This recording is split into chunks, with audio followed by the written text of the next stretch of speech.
So give a massive round of applause for Dr. Alice Brough.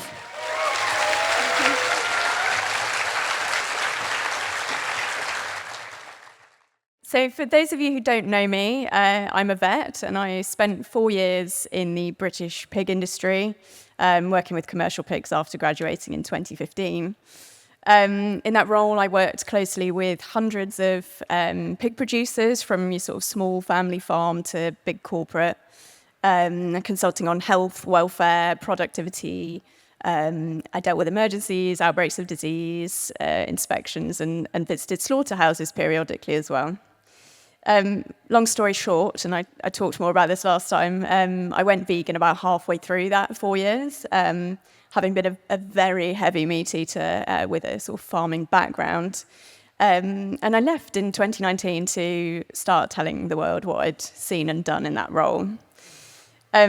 Last month, I took part in a debate entitled "Can Veganism Save the World?", which is a terribly broad brief. And I was up against a well-known livestock farmer, an author, and a well-known journalist and presenter. And it was a sort of agricultural fair. I massively over-prepared for that debate, but I felt really underprepared because of the way that I went about it. So what I thought I'd do today is pick up on a few key issues that I didn't really cover, but in hindsight probably should have, sort of relating to my own experiences.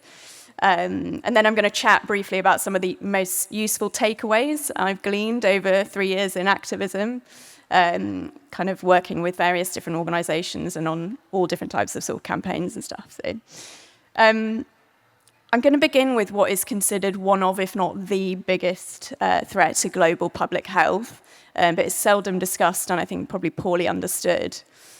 This is something which Dame Sally Davies, the ex-chief medical officer for the UK government, has said will kill us before climate change. She's one of the most senior global figures on the topic, and it keeps her awake at night. Over 5 years, the number of deaths associated with antibiotic resistance has jumped sevenfold, from 700,000 to 5 million deaths a year. Right now, 5 million people dying every year and rising. What antibiotic resistance looks like is being unable to have routine surgery, a safe cesarean section, chemotherapy, dying from a simple chest infection, or having to amputate a limb from an infected cut. It's very frightening. The link between the use of antibiotics in livestock is and resistance in humans is well established, and yet there is near no mention that the vast majority, 70% of antibiotics, are used in livestock. The reason for that probably is obvious to us. It's that we are cramming intelligent animals into concrete cells, mutilating them, caging mothers, stealing babies, hormonally and genetically manipulating, feeding an unnatural diet at unnatural levels to grow them unnaturally quickly, which, suffice to say, leaves their immune systems compromised and constantly challenged by the fact that we make them live in their own filth from birth until slaughter.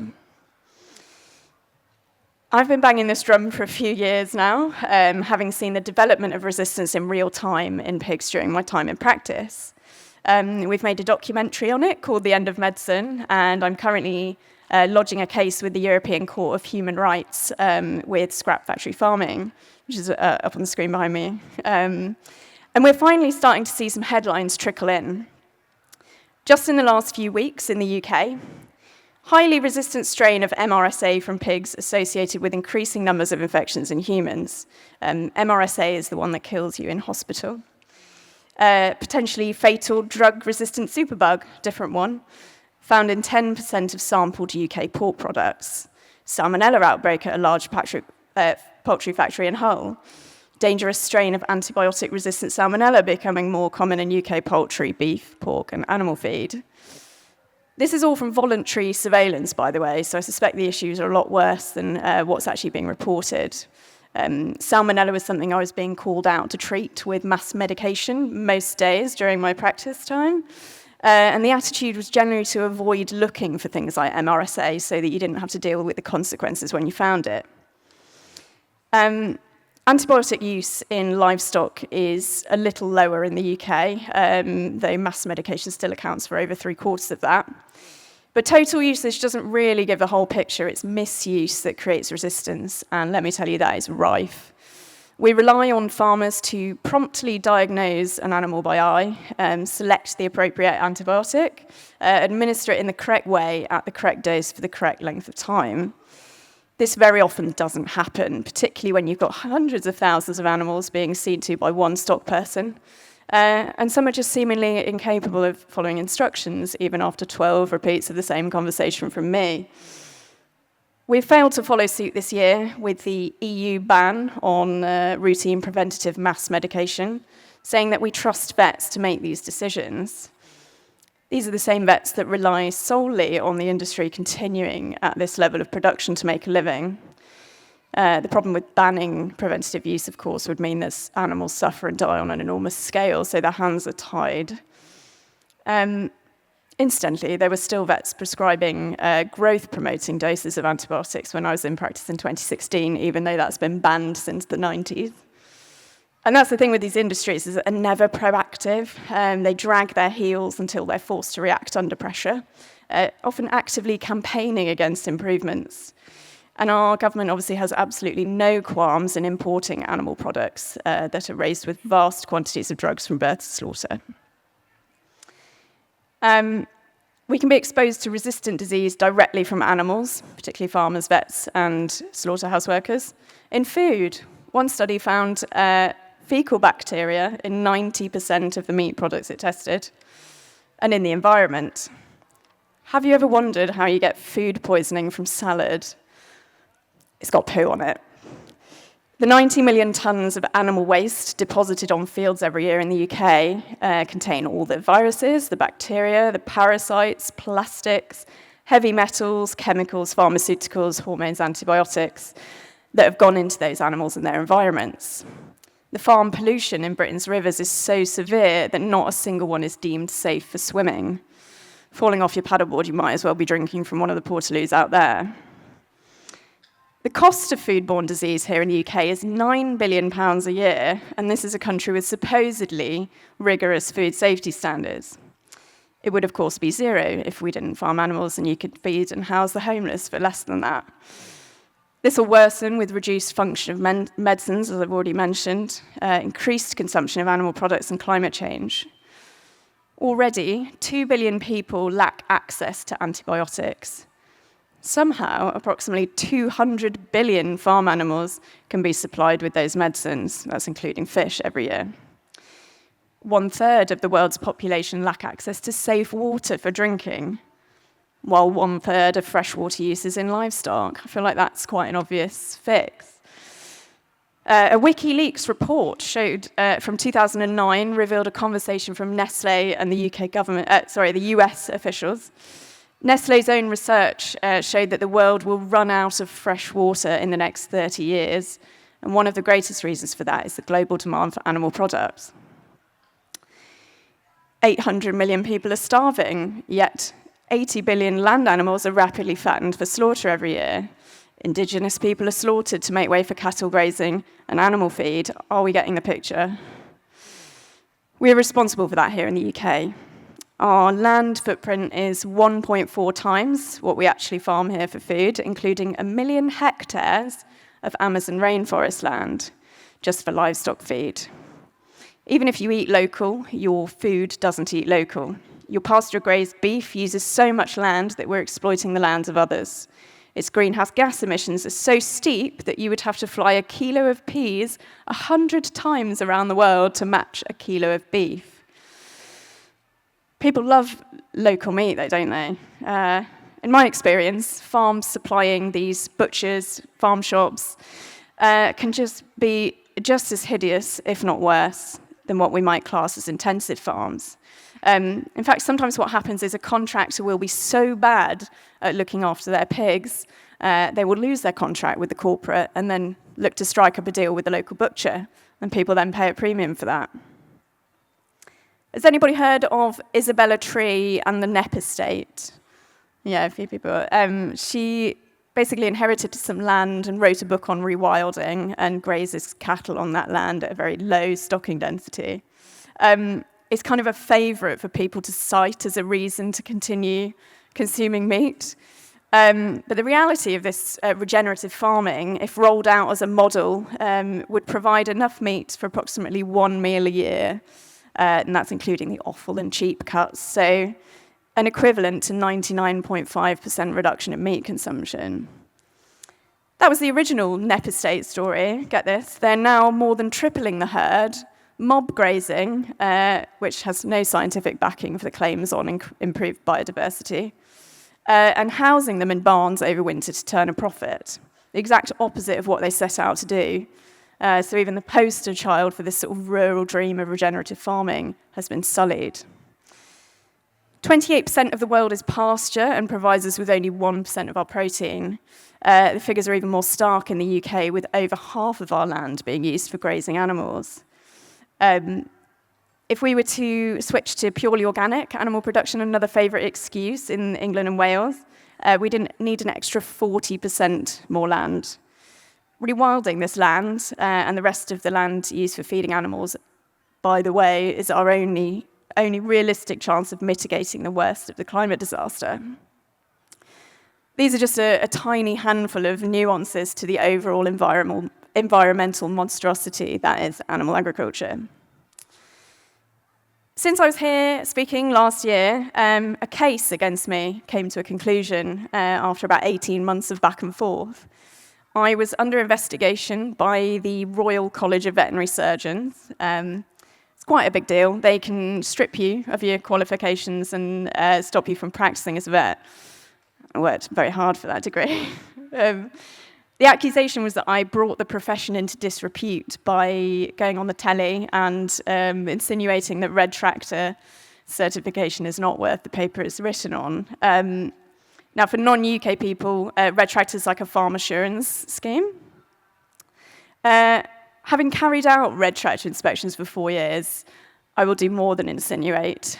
These schemes are worth next to nothing for the animals and for the environment, and are essentially marketing schemes dreamt up by an industry to improve profits.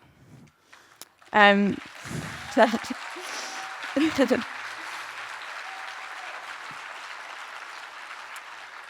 is blindingly obvious from all the red tractor farms that the animal rights organisations keep splashing all over the news. The hideous dairy farm exposed on the BBC earlier this year in a panorama programme has just been recertified. And I don't actually recall a single farm in my 4 years being struck off the scheme and then not being recertified. But let me just be clear, red tractor is not the issue, it's an accessory. However, it perfectly demonstrates how leaving an industry to self-regulate and with a paid membership scheme and trusting that legislations will be followed is ludicrous, to say the least. All bar a very small few of the hundreds of farms I looked after were red tractor assured. Many of them were RSPCA assured, so higher welfare.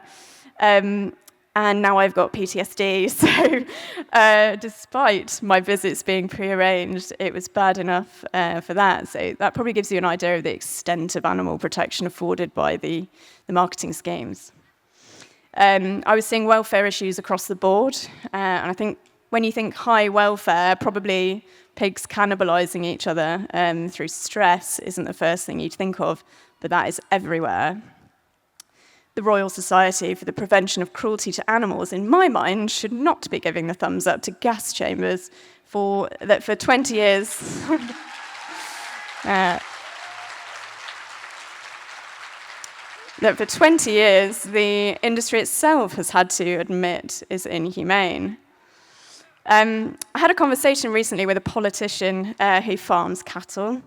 They seemed, like a nice enough, well-meaning person, but made a point of telling me, and everyone does this, telling me that their cows are well looked after and loved out in the field, etc. So I said, do you go with them to slaughter? And they said, oh, no, I couldn't do that. So I said, oh, what? So you haven't watched them be transported and unloaded and slaughtered at any point? And they said, oh no. And I said, oh, why is that? They said, it would be too awful. Right. And I'm sure plenty of people here have had conversations like that with the general public, sort of not wanting to see footage because it will put them off their food. I feel like that might be an indicator that it's something that we shouldn't be doing.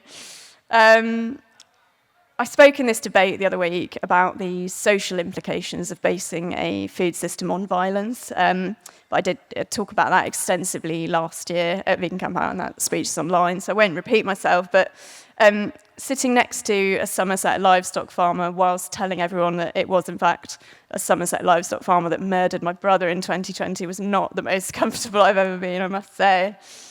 I can't even begin to cover everything, but I hope at least I've sort of laid the foundations for communicating that animal farming is an abomination on every front. Human and animal rights violations, social and political depravity, health crises, economic lunacy, and environmental decimation, all interwoven by one entirely unnecessary entity, an industry we can so very easily choose not to fund. I don't think we are far off, by the way, reaching a point where we actually can't physically farm animals. We won't be able to grow their food, and the antibiotics we use to keep them alive won't work.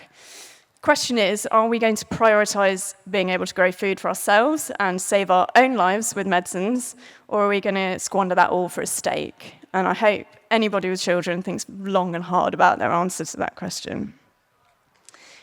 It's going to drag out if you keep clapping. But despite the less than fantastic manifestations of our current food system and the resulting future projections, what is fantastic is that we actually have the capacity to change all of it, to turn it on its head, without waiting for the government to do it for us, because God knows they're not going to. The solutions are already available and scalable. All it requires is acceptance and a willingness to see the bigger picture. Some books there, I've got some of the solutions in there, if you wanted to familiarise yourself with those. Just briefly on structuring something like a speech or planning a debate, we have to first consider how much people can actually take on. And I think 15, 20 minutes is a pretty good timescale for attention spans. And I would try to cover maybe a maximum of 3 topics in that time. What I actually did a few weeks ago was absolutely ram my allotted time with environmental stats. Which didn't go down that well, even though I know that the best way to kind of capture an audience is using a narrative, weaving a narrative with a simple, possibly unexpected storyline with some element of emotional charge, and this sort of taps into how we remember things. And you can't possibly cover everything, so we have to also consider what is relevant to the audience in front of us. I actually find it really hard speaking to vegans because I feel like my greatest impact is probably relaying the horrors from the pig industry, but I don't really want to do that to people at a festival. And I think, yeah, having people already on board, I don't need to be traumatizing you further. I also have to accept that in certain situations, talking about the horrors endured by the pigs under my care might not be the route to success. That's absolutely what drives me, obviously, but might immediately switch people off to any suggestions that I make. It's good to try and depict the scale of issues and have an awareness of the broader topics in case you're in a discussion or get asked questions. But I'd advise you to try to really hone in on what your target audience is going to feel connected to or concerned by, and allow your audience to kind of test the ideas for themselves using questions, and don't be afraid to signpost resources and experts. So you draw them in with a story, with an emotional thing or something they'll connect to, and then give them somewhere to look for further knowledge on the subject. A note on intersectionalism, I know it's a sort of controversial topic with some, but it's my opinion that it does animals absolutely no favours trying to tie yourself and your ego, your identity, to not exploring the breadth of evidence and arguments we have on our side. Veganism is unique in that it pretty much, every world issue can be related back to how we relate to animals. And animals, they don't care if we end their suffering through talking about cardiovascular disease or rainforests or their individual suffering. Sometimes that's obviously an appropriate thing to talk about, but you can't throw a result, fail to make change in somebody because you don't feel like it's the right way to go about something. This is just my thoughts on this. Lots of us will understand as well because we've experienced it. Once you start to question one thing, your choices, your impact, it kind of becomes a chain reaction. So sometimes you focus on something else and then the animals will come later. Sometimes you focus on the animals and then everyone realizes that it's also destroying the planet and your own health. I spoke with Alexis Gautier, the chef, recently in a podcast, and his restaurants were serving classic French food with foie gras. And basically protests were staged outside his restaurants. And when he went out to speak to those activists, they were able to explain to him in a measured way the exact issue for geese in a way that he took on board and immediately dropped it from his menu. And then he went home and thought about the rest of good one, whoever that was. Wasn't me. He took that on board and sort of went home and looked at all the other animal products, and he's now a very, very successful vegan chef with a few restaurants in London, I think. I just loved that story, the power of targeted protest and strong communication skills. By the way, I'm absolutely not perfect at all of this. These are just some thoughts I've had. And part of it is knowing kind of where your own strengths lie, and I am aware that sometimes I'm very blunt, bordering on sarcastic, because I've kind of had to live through what people try to tell me isn't happening in Britain, and had some very, very frustrating conversations with farmers. So I don't tend to gravitate towards street activism. If you're an absolute delight and you find people come to you because of your ability to listen and respond in a measured way, you're probably going to have a lot more success in that sort of thing than someone who reacts and tends towards accusation. So it's just something to bear in mind. I think it's incredibly important as a social justice movement to have a level of awareness on where you sit on that scale, and also to put effort into learning how to communicate effectively, because we can't really avoid it as vegans, can we? We get it everywhere, whether you're at home with your family, at work, social events, online with random strangers telling you factually horrible comments that it's just life, you need to respond to them. And the first and foremost important skill is to be a good listener in that situation and to make people feel heard and safe, because only once people feel safe and open up, they're going to be willing to listen to what you have to say. The reason I'm chatting about this because I've seen sort of various forms of activism and things on film, and I think it's important to really focus on our communication skills as activists. And try not to certainly outwardly judge others, particularly when you don't know anything about that person. It's everybody's individual experience shapes how they are, including us. The minute someone feels judged, they're just going to shut off. We want people to want to be part of this club. We don't want to give people an excuse to dismiss the very important things that we're trying to communicate. And when you speak, remember that ultimately people will remember how you made them feel, not what you actually said. Standing up for something you believe in will always attract criticism. It's something I've dealt with extensively myself. But as long as you kind of act out of integrity and understand that 99% of the time it's not a reflection on you, any reaction is not a reflection on you, it's going to be a lot easier to deal with. Activism is fundamentally not about us, and letting ourselves be steered by emotional scars, certainly something I've struggled with, insecurities about our own self-worth and a desire to be praised will have very negative consequences on our effectiveness. I wrote a whole extra 30 minutes on the psychology of social change, and I thought that was a bit much. It's probably not really my area of expertise, so again, book recommendations.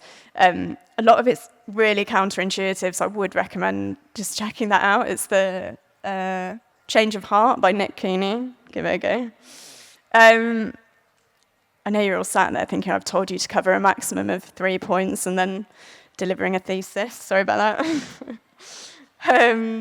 So there's just one last thing I want to talk about, mental health has been a really big piece for me, and if you're here last year, you'll probably understand why. And I know that that's the case for a lot of us, and I'm seeing a lot of burnout in my friends and fellow activists. So just have a couple of little things to say. When I first went into practice, I got called out in the middle of the night to a really horrendous dairy calving. It was middle of winter. The calf was dead. It took hours. And I remember my colleague said something that's just really stuck with me and probably saved my life on a number of occasions. And it was very simply that nothing is permanent. Every situation is temporary, and you always have the capacity to handle it, ride it out, and you can always make a change. And remembering that helped me walk away from a job that was almost certainly killing me. And just to be around people that get me, like you guys. The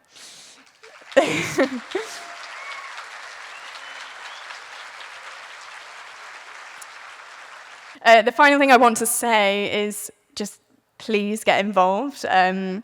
If you want to end suffering, you have to join in whatever way you can.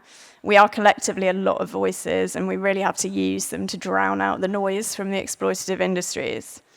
Can't give you exact instructions on that because everyone has their own unique skills and ways of being effective.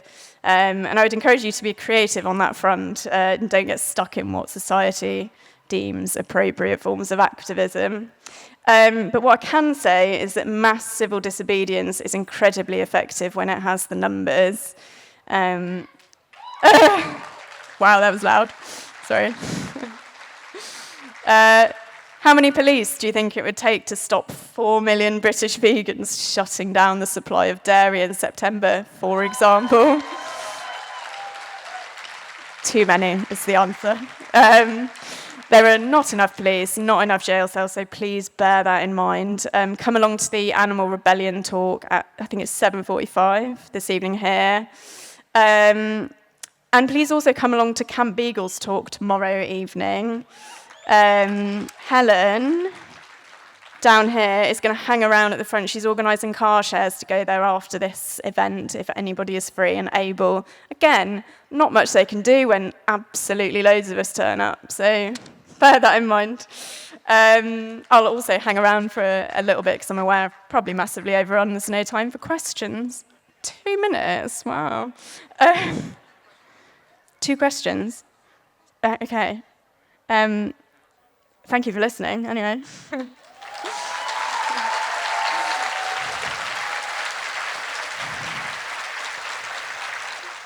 Are there 2 burning questions? This man looks like he's got a burning question.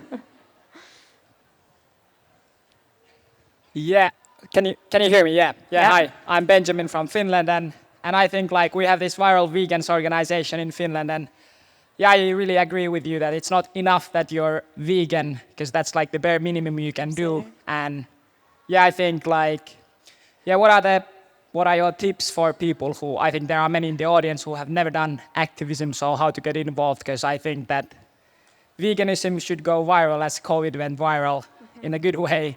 So yeah, like yeah, maybe try to encourage people, because I think that's the, people need a little push to go and do activism, and I guess many people come from countries and places and that there are no activism things. So yeah, I think people should really get involved.